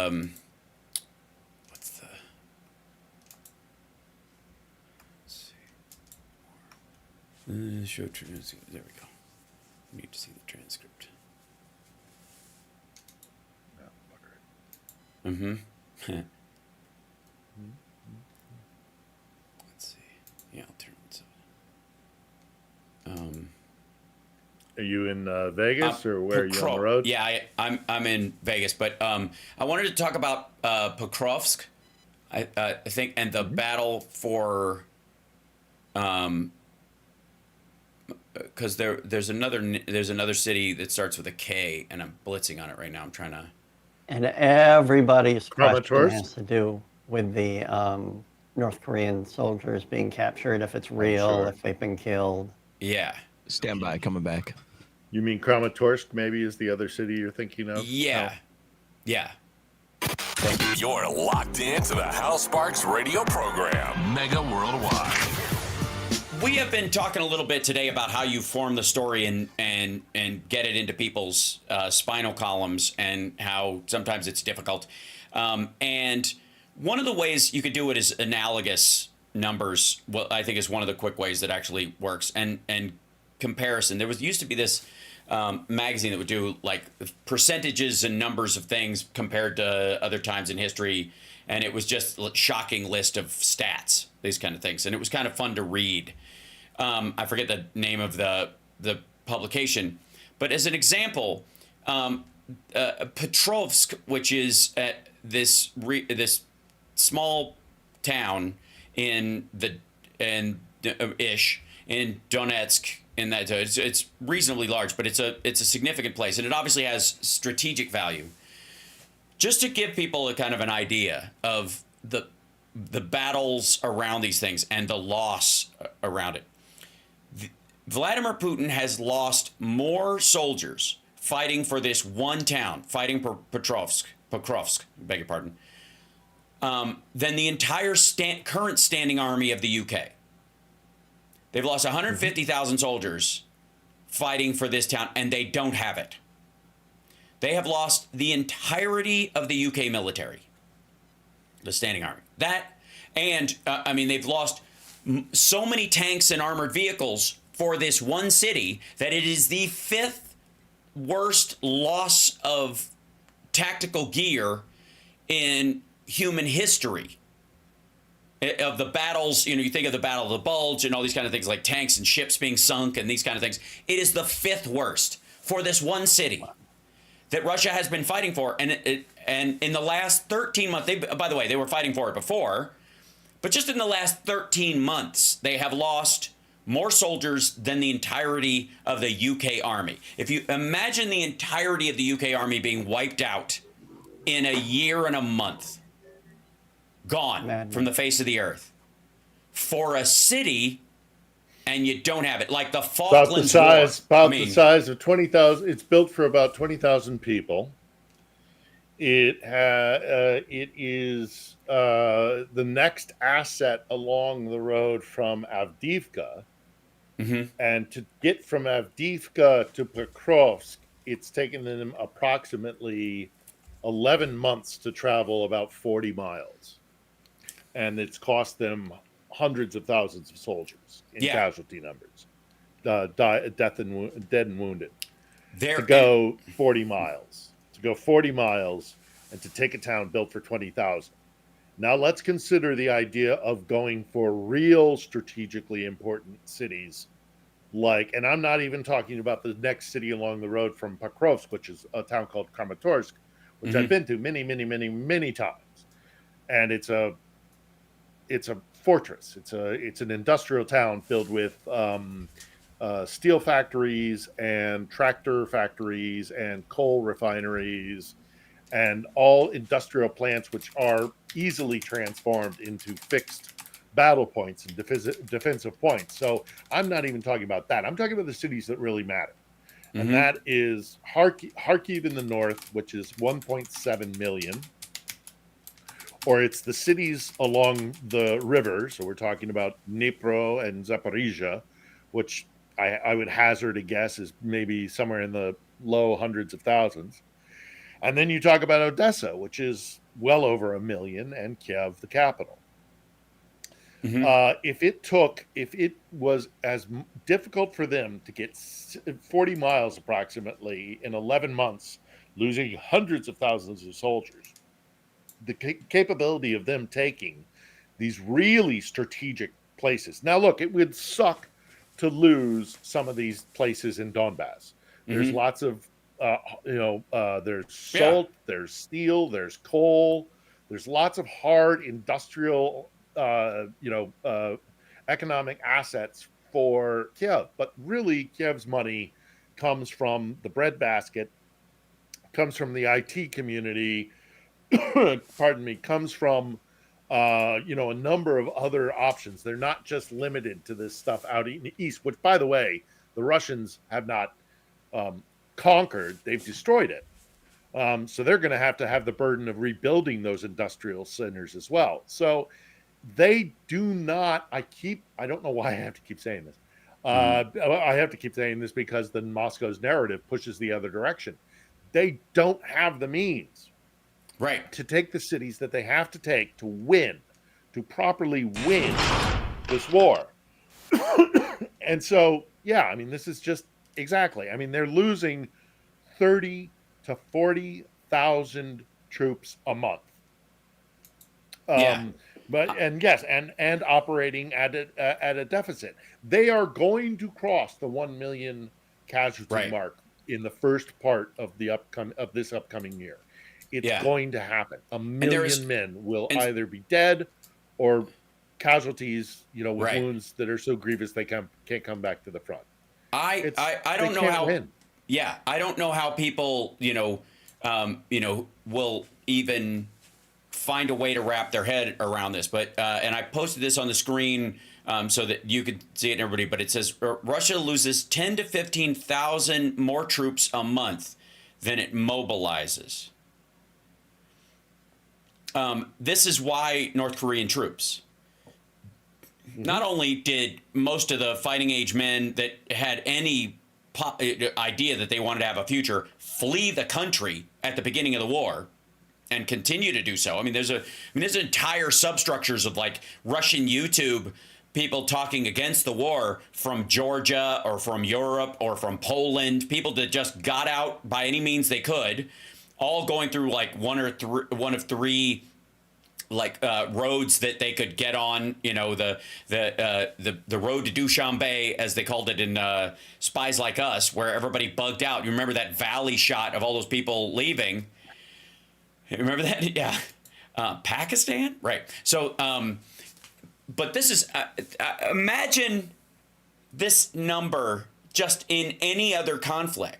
One of our viewers, and I put it up on the screen a moment ago, said that, America lost 620,000 people in the Civil War. Both sides, because Americans technically were fighting on both sides. So both sides were all counted together in that regard, 620,000. And that's because largely gangrene and all kinds of stuff. If you were just wounded, you were just walking dead for a while. There was no options. In modern times, one of the reasons why the deaths of soldiers have gone down is just because medicine improved, because evacuations actually happened. No matter what Donald Trump thinks, there were no evac helicopters during the Civil War or the Revolutionary War. And in this particular instance, there could be, there should be. If you're Russia and your military is enormous, this almost goes to the same thing we were talking about with the fires, is that government's job is to prepare for things that citizens themselves or private industry have no interest in doing or can't do on their own. And the same thing is true of the military. Military is often one of the best examples of that. We've got to think out past our skis on this. What if the worst happens? We got to at least have some sort of backup, even if we don't have all these helicopter teams in stock to come and get them. We got to be able to have relationships where we can borrow them from other places, like the fire teams fighting in California, in Los Angeles. So the Russian military doesn't even have this. I mean, what they ultimately have is Shahed drones from Iran, some gun parts from China, and they're in a urinating contest between the two of them, and then North Korean soldiers. And that brings us to the question that people had, and we're going to take more questions from the chat room, and Johnny will farm those for Phil, because I know you guys have a bunch of them. But the first one was about the Korean soldiers that were captured, I believe. Is that what? I only cut it. Yeah, there's many versions of that question. What does he know about it? How many have there been? Is it confirmed? Look, guys, again, remember, I'm not doing hard news. Mm-hmm. So I know about as much as you do. Right. Okay. So I'm not doing investigative journalism. I'm producing my show weekly, and I do my chats. Right. But because I mean, look, I can tell you what I know, and that is basically that yes, finally it does appear as though Ukrainian forces have captured some North Korean soldiers, and part of the reason why it has been so long in them actually doing it is because doctrinally they've been instructed to not to be too graphic, but to disfigure themselves before capture with a grenade that they are supposed to hold beneath their chins. so that they aren't taken. And the DPRK is a cult. It's a nation filled with cults who perceive their leader as a god. And so they've had, and they've been incredibly hard to capture. To kill, not so hard. To capture, very difficult, because they'd rather kill themselves than be disgraced by being taken alive, sort of thing. Finally, it does appear as though Ukrainians have managed to grab a handful to show that, yes, indeed, DPRK soldiers, to prove something we already knew. I mean, it was, I mean, it's, it walks like a duck, it quacks like a duck, it's a duck. But, it does mean that they are calling on outside influence, because they don't have the manpower to continue this war. Yeah. They're losing. They're losing, and they're losing badly. And that's why the DPRK soldiers. To the point of that detail I told earlier is that them losing, 10 to 15,000 Russians losing 10 to 15,000 more soldiers than they deploy. Still to this point, they have only deployed about 11 or 12,000 North Korean soldiers that we're aware of. That seems to be around the number that they were handed off to. And the idea was that they were all going to be, either held back doing logistical support or something else, which, again, if they don't speak Russian or English or the soldiers around them don't speak Korean, I don't quite know how that's supposed to work. Especially if you're important to a chain of command. It seems silly. Obviously, they're cannon fodder, and so they've been pushed to the front of the line and handed a grenade and a gun with 2 bullets in it, and they're really just supposed to eat up bullets, and it's just sad. They have caught 2 of these guys live that we know of, and that's the ones that Zelensky was talking about. The other ones, and they took a couple. They took a couple about a week ago that died from their wounds, probably self-inflicted. Yeah. But yeah, I mean, they're look, you got to understand Russian military doctrine. Russian military doctrine is completely different than Western NATO doctrine. It really is. Everybody gets soften left everything behind. up.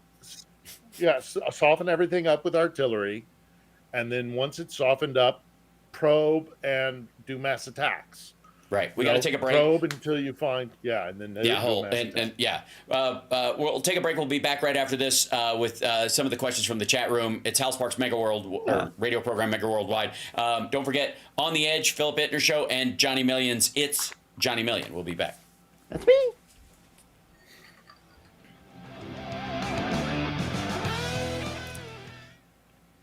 And Biden is. They just sent another $1.25 billion of aid, and they're doing there's another 4 to be allocated between now and the inauguration, it seems, over the next week or so. They're sending gear. And the Europeans just released another multi-billion euro, which is at parity basically with the dollar. Yes. I don't know exactly how many billions, I forget the precise number, but the Europeans are starting to step up. So, yeah, look, they've got the only problem that remains with the Ukrainians, and it's been a constant problem, is mobilization and getting troops out there. And that's just, it's coming back in 10. It's not as easy to do conscription as it is in Russia. So, but the Russians don't have the means to win. So it's just, unless Trump screws it up. I'm starting to understand why I don't have as much time to talk during my segments, because Devin's bumpers are 3 minutes long. You want a quick promo, Hal? You got a quick promo, Hal. Welcome back to the Hal Sparks Radio program, Megaworldwide, Chicago's Press Talk, WCPT. Woo! Yeah! Welcome back. So we were just talking about kind of the North Korean soldiers added there. I'm sure, Johnny Million, we have other questions from the chat room. What would they be? All right, I've just got one right now. This is from Acuman. If Trump is convinced that Russia is losing, will he still back Putin and stop all aid to Ukraine? It's a good question, because he doesn't want to be on the losing side. He doesn't like losing. he doesn't like losing, and he doesn't want to be on the losing side, but also equally, what I don't think he is ready for is he thinks that he can force the Ukrainians to surrender. Yeah. And what will also be a bad look for him is if he withdraws support and Ukraine begins to suffer large numbers. And we see it because we'll see it. We'll see the dead and dying and the destroyed cities and all the rest of it. But Ukraine will not stop fighting. Right. They can't. They don't have, that's not an option for them. And that won't be a good look for him either. His chief negotiator, General Keith Kellogg, was supposed to be here last week, but at the 11th hour, he canceled his visit to Kiev. And the press release that came out of the Ukrainian Foreign Ministry, if you read diplomatic speech, was basically they were coming at us with proposals that we were not gonna. That were non-starters. So we have decided to change to our own timetable for our engagement with the incoming administration, which was basically a big middle finger to Donald Trump. I think he really, well, because Trump thinks in these same sort of authoritarian, mindset of like, I have all the power by sheer dint of force majeure. And I just because I'm bigger and stronger and I hold this purse string or that purse string, that I can bend you to my will by sheer might. And he's never met a leader like Zelensky, and he can't comprehend. I mean, I genuinely believe this. I don't think he can comprehend the mindset of the Ukrainians, which are, we are willing to sacrifice for our country. I mean, truly sacrifice to the point of dying. Yeah. Standing our ground and dying. And that's something that because he values power and his own life, his own selfish interests more than, and he can't comprehend it. And the same with Putin. It's not. Trump is the not difference is unique in this. Trump and I talked about this on my show yesterday, but Trump and Musk both come from this zone where they have enough cushion to be wrong publicly and fail wickedly in front of everybody because they have enough money, or at least enough people backing them with money to catch them when they fall and put them back up again. You know, the Mark Burnett's of the world elevating Trump well beyond his worth and means as a businessman, and then Republican Party politics falling into such a cavern that he was above the bottom of the Rick Santorum crowd that they had done. The difference, I think, and Putin arguably has a bug out plan that's like that, but as a leader, the only cushion he has is that I guess people are afraid he will kill them. And right now, so just to give people a generalized picture, right now in Russia, like the average Russian makes about $800 a month as a monthly wage, U.S., $800 a month. Their prices for stuff are on parity with ours, though. It's not like, where you go, oh, well, that's, it spreads a lot farther, like Thailand or something, where you go there and your dollar goes further, but it normalizes if you were making money there. Russians spend 30% of their income on food. Americans spend about 11%, and we more than quadruple our calorie needs in doing so.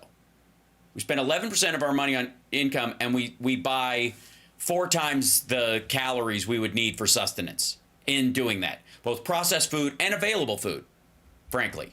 If you just lived a clean food diet, that would still be true. That, and again, I don't know if alcohol's counted in the grocery costs. Maybe that's half of it in Russia. But I don't think people, and again, we're 22% interest rate? Oh, no. Booze is cheap in Russia. Oh, okay. Booze is dirt cheap in Russia for a reason. They would rather have a drunken population than one who, had its act together. So they ply them. There's a reason why vodka is as cheap as it is in Russia. Mm-hmm. Well, there are a lot of parallels in this to where Xi Jinping finds himself. And one of the things that came out, and it's so hard when we're talking about having the better story in these situations, because this seems to be like the boring parts of economics, really. But the Chinese government just stopped buying government bonds. Now, that is usually a sign. If a government does that, it's usually because the economy is so strong they don't have to anymore. But if your economy is weak, you buy government bonds so that you can shore up the currency and the debt market, so that people can start businesses and start spending. So you can kind of poke the economy back up onto its feet. Well, China has done it literally as they've hit bottom, which means they're not doing it because it's a monetary policy. They're doing it because the tank is dry. This is, and a week and a half ago, Russia started putting trade sanctions on China because China was undercutting even the cheap prices they were sending to Russia for furniture and other stuff, that there are Russian competitions, and Russia's teetering economy can't take the competition either. So it pulled a Donald Trump, gave him like 53% tariffs on Chinese furniture goods and on components. We're in the West. Like, it's funny how people will gripe about our economy, and again, we talk about this, the kind of warts and all concept is to become all warts. Nobody talks about the upside because they seem callous and distanced from reality if you do that. On the other hand, like, it's all feng pi over in China and Russia. They are just blowing smoke up everybody's keister about their economies. It's everything we used to believe about the Russian military and how much of a lie it turned out to be. The same thing is true of the Chinese economy. It is by no means the second largest economy in the world. It is not on the road to recovery. I don't know how many stories I have to show or hear about the failure of the Chinese government to turn around the economy, and investors are foreign direct investment in China is at its lowest point in history. Their only hope is that Trump bumps it up for them by trying to build a relationship and gives them something to try and get something from him. But without it, Biden has done so much damage to the Chinese economy and their own idiocy, because Xi Jinping is a stupid, stupid man, that there is no coming back. Never mind the demographic hit, and that goes to the number of Russian soldiers that they're sending over there that are not coming back. They've got a demographic problem before all this starts. They've got they're going to be like running out of young people by 2040. Now they're going to run out of young people, I don't know, in 2027. Yeah. I just don't think Americans can wrap their head around that at the time. And some of it's us, some of it's our reaction and strategic smartness on our part. Some of it's just authoritarian governments don't work really well, and they may have a long shelf life as far as the leader, but they have a short shelf life as far as the country. Yeah, and we've done a really bad job of both our leadership and our press corps have done a really bad job of relaying that to the American people. That but I'm only me. That if we keep on the path that we're on right now, there's no way that Moscow's going to win this war, and it's going to be devastating for them. Just at a time when we're going to need to be strong in our geopolitical stance. I mean, we need to strengthen our alliances, because the stronger we are, the better, the closer we are together, the stronger we are. And these countries in their death throes are going to be very dangerous, both Russia and China. I mean, I defer to you when it comes to China, but Russia, as it really becomes apparent that they're going to lose this war, and because of that they're going to have to fundamentally change who they are and their sense of self and their place on the planet, and that they're no longer an empire. They're no longer this great nation, superpower, global superpower. That's going to be devastating for them. And the center, because of the structure of Russian society, as the center can no longer hold, things will start to disintegrate. And we're going to have to be prepared for that. And it distresses me. Yeah, the collapse of it is one thing. But again, what does Russia have to offer without this war? If it like the one thing that Russia has to offer the entire world right now is stopping the Ukraine war, stopping its expansion. That is literally the only thing the world arguably could articulate that it needs from Russia at this point. It doesn't need the oil anymore. Turns out Europe's getting along just fine without it. Right? It as a matter of fact, Europe seems to have believed it was more attached to Russian oil than it turned out to be. So what's the other product? Russia declares, apology and retracts or tries to hold on to this chunk of land or whatever. But without war and the expression of war into another area, what products are coming out of Russia that anybody needs? Rare earth minerals? They're not rare, and they're everywhere. It's silly. And even if they do have them, they're in they're under frost 80% of the year, under permafrost. Yeah, and as they've kind of weaned themselves off of, and not completely, but weaned themselves off of Russia's fossil fuels, do they really want to relapse and go back to, being addicted to Russian oil? My impression is no. But, you also have to keep in mind, that there's a rise in authoritarianism all throughout Europe.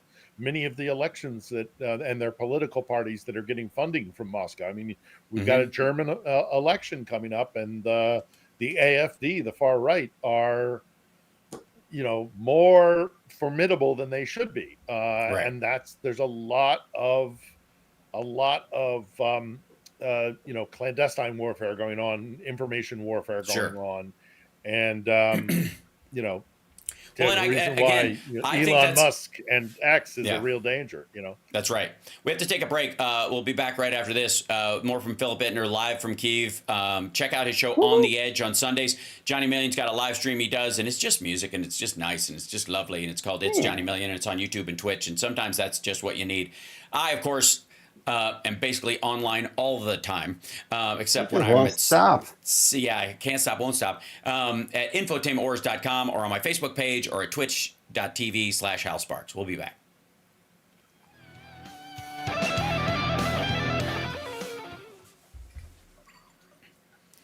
One of the things that, like one of the stories that came up is that Trump is planning 100 executive orders a day starting on day one. People don't recognize how much of a win that is. One is that he has to thinly slice everything he's doing so that the attacks that are obviously going to come don't collapse the whole thing.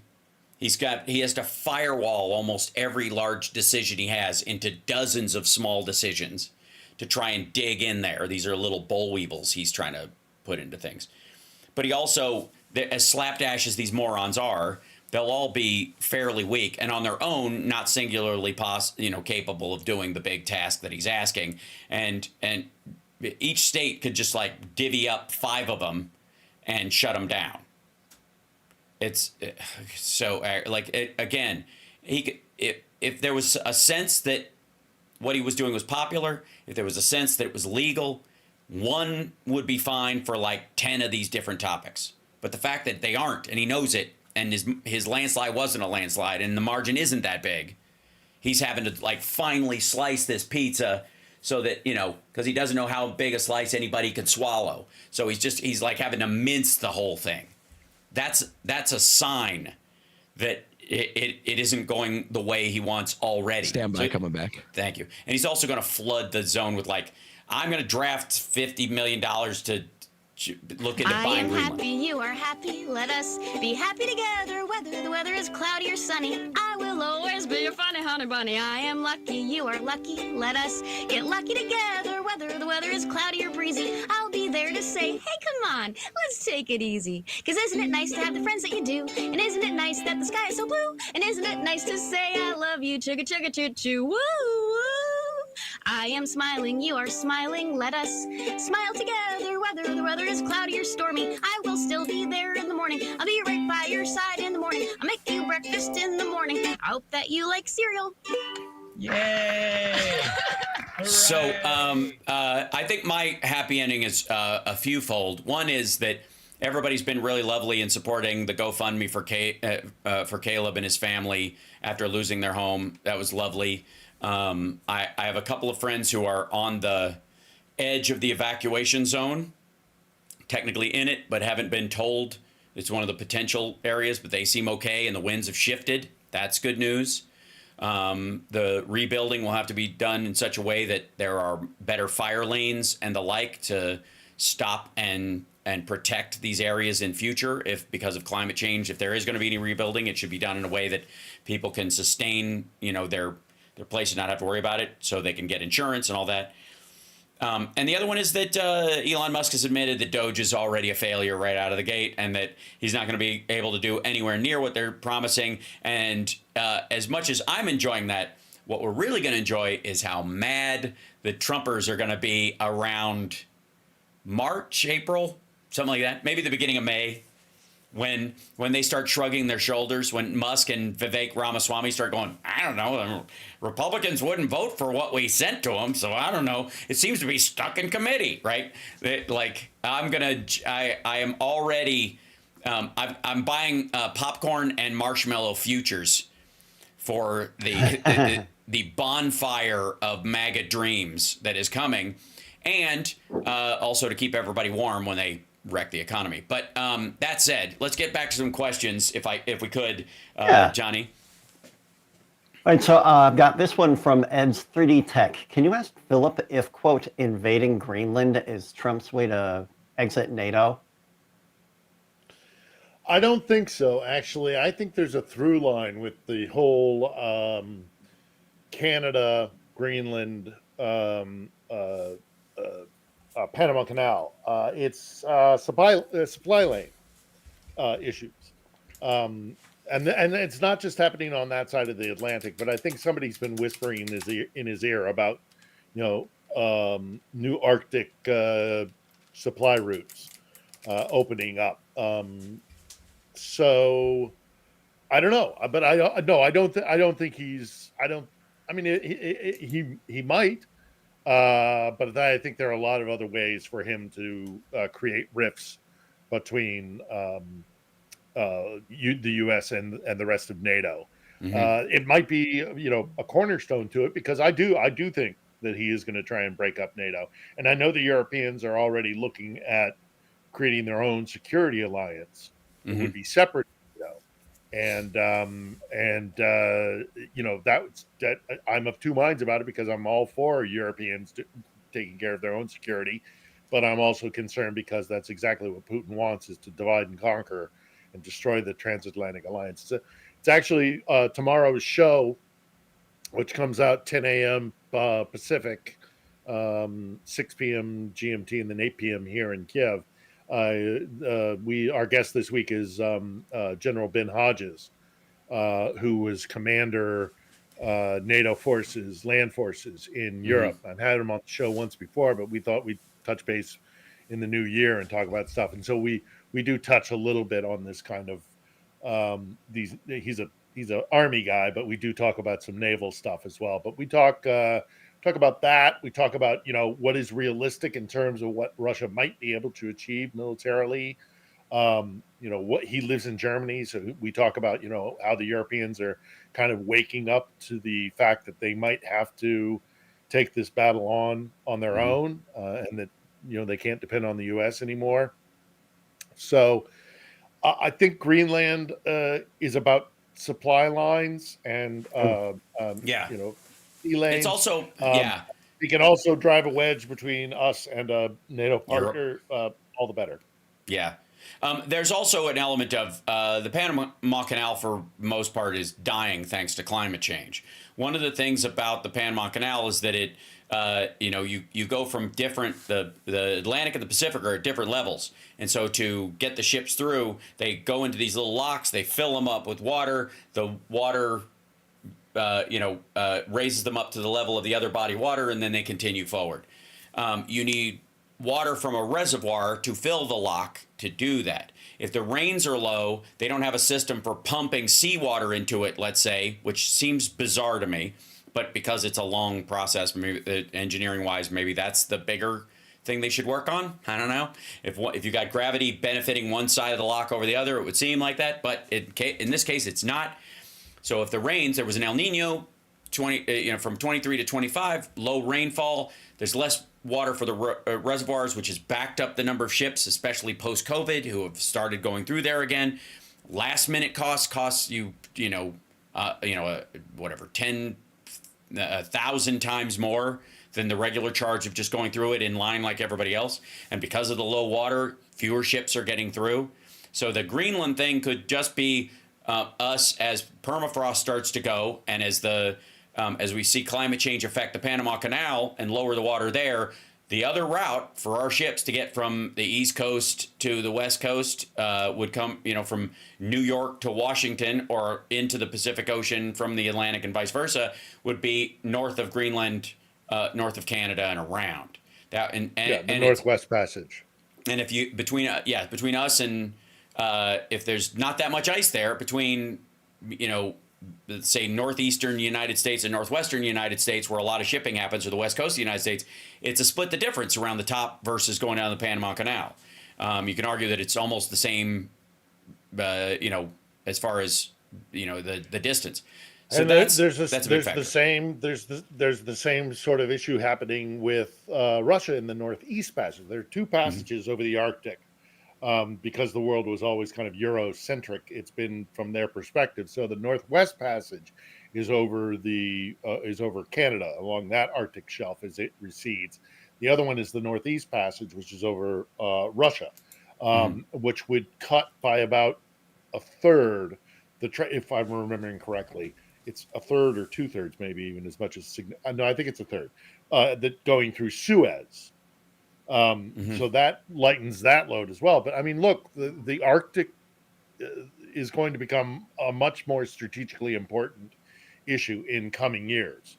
So I think that might have been what somebody was whispering in Trump's ear about, because there's no need for us to take Greenland. We already have a base.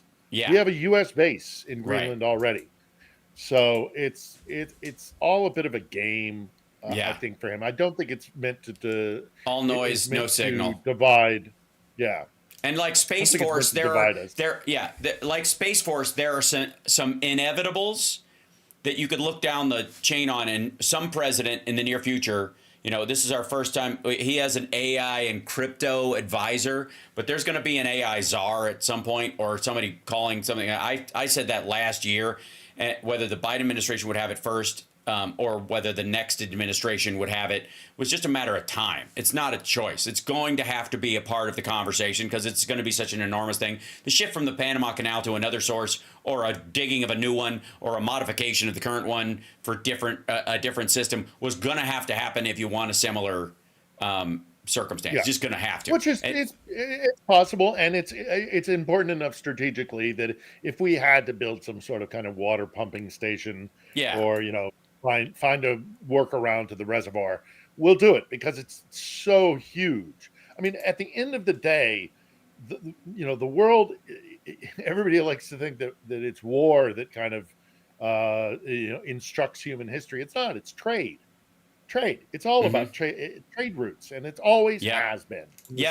From the Silk Road to today, it's all about how I can get my goods to market at the best ROI that I can get. And it's not done by force of arms, it's done by coin. So this is going to be a big issue for all players involved, and we better start wisening up to it. And if we can and by the way, as we're in this conflict with Russia in Ukraine, if we can diminish their naval capacity, we're already going to be a step ahead, even if the Northeast Passage between Beijing and the North Sea in Europe does open up, and Russia has this major trade route. That's not happening. That's not happening next year. We can get we can get a head start if we can. Well, and also, if we can hobble them in this again, what do they have to give? Both of them have managed to light the wick on their economies and their function of government in such a way that right about the time they might have been most helped by this, they have effectively wiped themselves out. I don't think people grasp the desperate situation that is happening both in Russia, thanks to, I guess, Tucker Carlson running interference for him. And why should that be anything new? Because like in China, there are, you can see this on YouTube. There are a myriad of like, oh my God, China's basically 30 years in the future. All these, talking head, they call them white monkey jobs. These guys that come over and act like they're just amazed at how shining everything is. Like this, look at this enormous, beautiful, clean train station or whatever. Yes, with no one in it, in a country that allegedly has 1.4 billion people, in a city that allegedly has 35 million. This place is empty in the middle of the day. Something's going on here, and it's not good. Either they can't afford it or they don't exist. But both of those are terrible in a society. It's simple. The same as Tucker Carlson going, look at this train station. Yeah, go to another one. Go from the Kremlin train station to any other train station. Let me see it. Yeah. And there's a reason why he's only showing you the one, because the rest of it is a destitute mess. Or they've been converted into bomb shelters because the Kremlin's getting into panic mode. Thanks so much. Appreciate you, Philip, and everybody. Check out On the Edge. Johnny Million. It's Johnny Million on Twitch and YouTube. I'm Hal Sparks. We'll see you next week. See ya. Work on your story, everybody. Banana boy. Oh, is that the name of the song? Thanks, man. So I would argue that like CES, I was there, it was fun, but it was also dudish in some ways because I'm already aware of the stuff that's coming. You know what I mean? Yeah. So and there's no more like wow factor for you. No, you know too much, Hal. You know too much. Yeah, there are a couple of things that are very cool, but I was very excited about the components. All the little pieces, the little AI cameras that you can now buy that already have a small large language model, coded AI built into them that understands the difference between a human face and an animal face. And they literally put it on the prong in the camera. So when you buy it, it's already pre-trained. So the AI you're using uses less energy looking for faces and that kind of stuff. This one will just go face. And then your software can go, but is it the right face? Right? They're making tons of those. There's not a single computer lens being made right now as a component. Whether your phone will use it in the future is another thing entirely. But there's not a single one being made anywhere that doesn't have the AI pre-trained difference between a human face and an animal face built into it, or difference between several different animals, pets and the like, so that you can use it to see if anybody's in your house or that's just your cat walking around. And so all of them are built that way. Every single component is now being built with that small. They'll train a large language model, shrink it down. It'll be, I don't know, a few hundred, maybe 100 meg. Put it in this prong, and there it goes. Wow. And they're everywhere. Cool. And so everything will have it. Your backup camera will have it in your car. My little Meta camera, the next generation of it will have AI built into it, so it'll recognize faces. It won't have to use up computing power to do it offline. There's a lot of that. The annoying part was the Chinese unitary robots, the dog and the people that they had there. Oh yeah. And it just hit me in the face what a fucking snow job that is. And the same and it's what got me on this kind of wild tear about Elon Musk's the best story wins and all this nonsense. Jensen Huang was the only real thing that happened there that was like shockingly cool. He's the guy from NVIDIA. And he showed off a couple of their things, their new graphics card and their new little nano computer that they're sending out, which, dude, I just learned how to lately take one of my little Raspberry Pis that I have and program it as such that it can be like a ping on somebody else's internet. And it's got an Ethernet port on it. So if I got into your house and I plug it in, it can be powered over Ethernet with this little extra card. If all I got to do is plug it into your system someplace, and it will give me an IP address on there and then access to your entire system. And that's just junky shit you can buy on the internet and slap together yourself. Can you imagine what the militaries of the world have? It's like, or the corporations, the bigger corporations. Like, I don't. Right.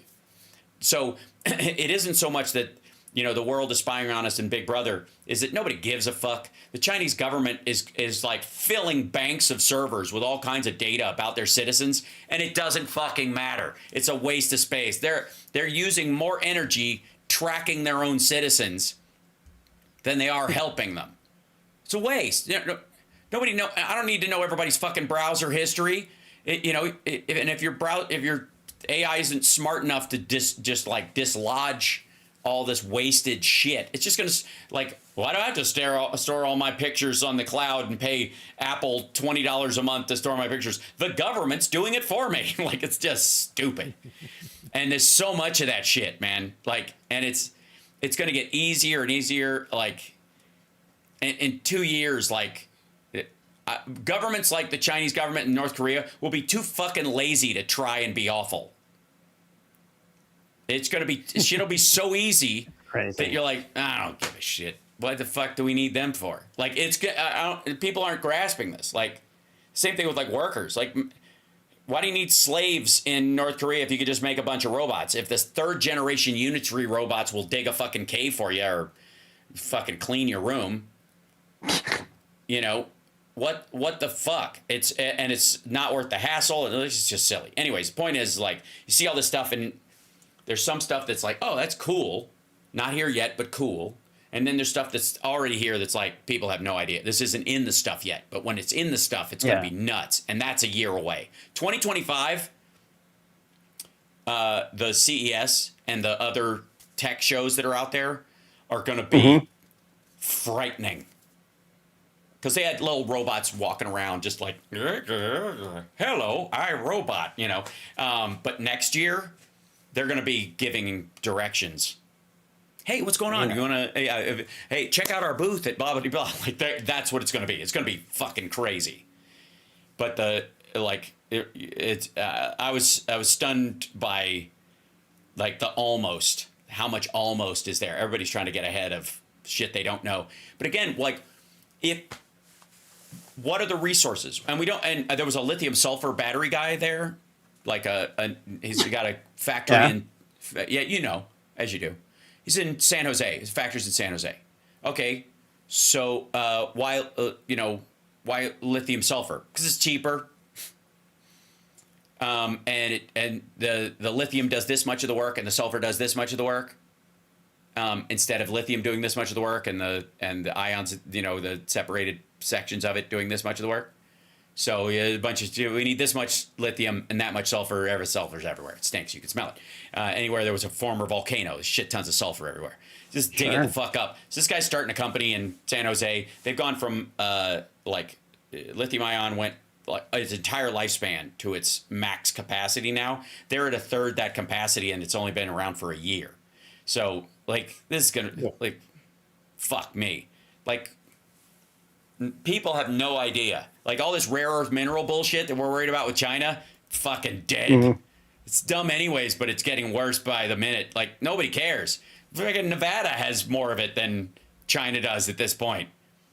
They discovered a fucking lithium deposit under an inactive volcano near the Nevada border, just like the northern border. It's been sitting there forever. There's a lithium company, just got money from the Biden administration last year. Like, the deposit there would be a quarter of the world's lithium in that one deposit, and then we're going to use less of it. Like, so fun. People are like, but what do we do without the China Russians? We need their oil, and we need the rare earths and the smarty pants. And you're like, fuck, man, are you guys paying attention to any of this shit? Stop talking out of your ass. Russia doesn't have a great military, and they have nothing else to offer. If they get the fuck out of there, what the fuck are they going to do? To export hot chicks? That's really it. It's really it. Export hot chicks. One of the hardest things I've had to do here is just to try and fight back against that whole paradigm, and it's so hard. Russia is a great military power. It's dug in, man. Not. Well, yeah, it is. I mean, what do you mean? All I've ever learned in my entire life is the idea that Russia's a great military power. I mean, look, they won the Second World War. It's hard to dislodge that bullshit. Yeah, it's dug in. Ingrained. Yeah, and here's the thing. It's kind of like the thing you say about Russia about nothing happens and then everything happens. when you have an ideology that's that dug in, when it ends, because you're gonna have to realize this isn't true at some point. The shock of it could disrupt everything about you. You could argue that that's why like MAGA in that world is panicking so much, because Russia was supposed to be fucking awesome. They're supposed to be this white Christian powerhouse post 91 that was just like the old West economically speaking, and you could go over there and fucking go to parties, and everybody just wanted to do business, and you didn't have to worry about gay people. Like there was this, right? There was this macho powerhouse, and then you find out it's a fucking weasel fest. They're like MAGA is like clutching their pearls at what a shithole Russia turned out to be, right? It was one of their last hopes. They'll never admit it. They won't have a choice, though. That's the thing. You're right. They're not going to admit it until they can go, oh, Russia? No, I never believed that. Like it's like the Joe Rogan way of doing it. They'll just pretend they never believed it and move on to the next line of bullshit. Yeah. Fuck me. Or they'll go, oh wow, okay, and then they won't claim their bullshit. Yes. They'll just go, oh, okay, I guess I was wrong about that. Next, right? It's like, you're like, no, wait a minute. You dovetail domestic and foreign policy decisions based on this illusion that you bought into, and you're threatening people with it. Oh my God, here comes the World War III's and all that horse shit. We're all gonna get nuked. Yeah, lately that part of it's been just driving me fucking nuts. I'm working on a couple of projects on my own that I'm launching soon to kind of show people the sort of simplicity of where we're going with Rob, Glenn, and stuff on the AI front. And I like what people still believe is the stunning part. Yeah. Sorry, Buzz, but is this? Oh yes. Okay. Thank you.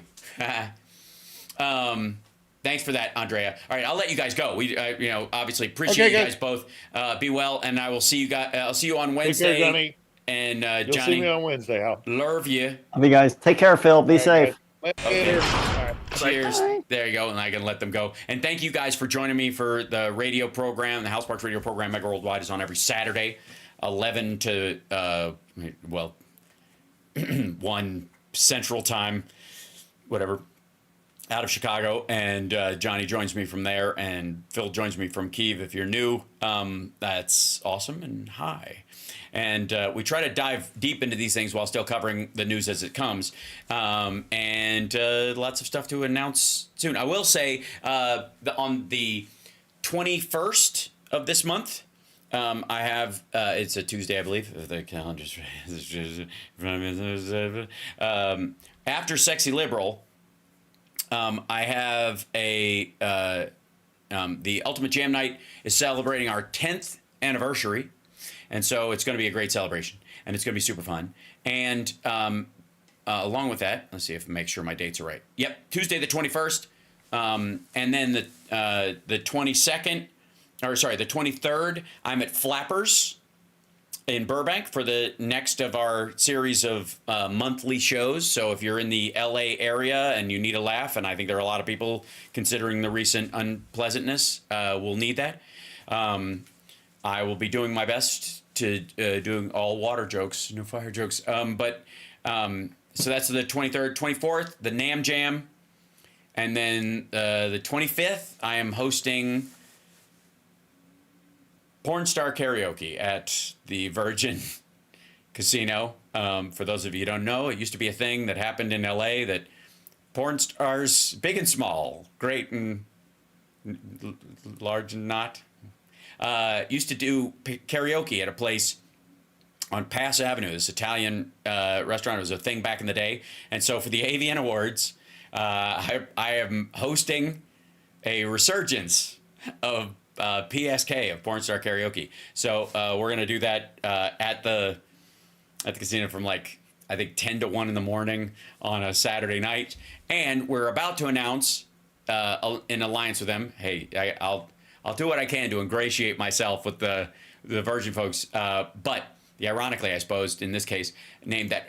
But Nerd Halen will be announcing some shows there on the regular as well. And so that will be very cool. And if you don't know, that was a real thing. That was a genuine thing. PSK was a real thing. So, and we're gonna bring it back. It's gonna be really fun because it's when they're terrible, it's hilarious, and when they're great, it's kind of surprising and interesting. So, check out the pipes on this young lady, Reverend. I think you'll find her talents socially redeeming, I think was what Dabney Coleman said. So, you should put some strings. I agree, Robin Drop. I'm getting there. We're going to do it. It'll happen. Anyways, much love to you guys. I'll see you later. I got to take off. Lots to do. And then I have to get it all done before the kidney shows up. And we...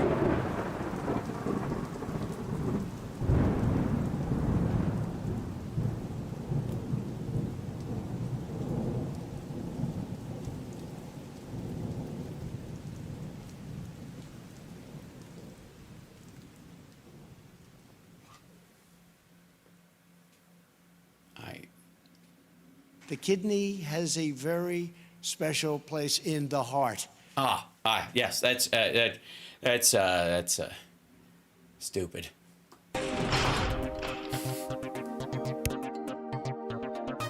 Hit that like and thank you so much. And I want to send out a big love fest to Boston Brian. Everybody send Boston Brian some love. Man is swinging for the fences. We appreciate you, Brian.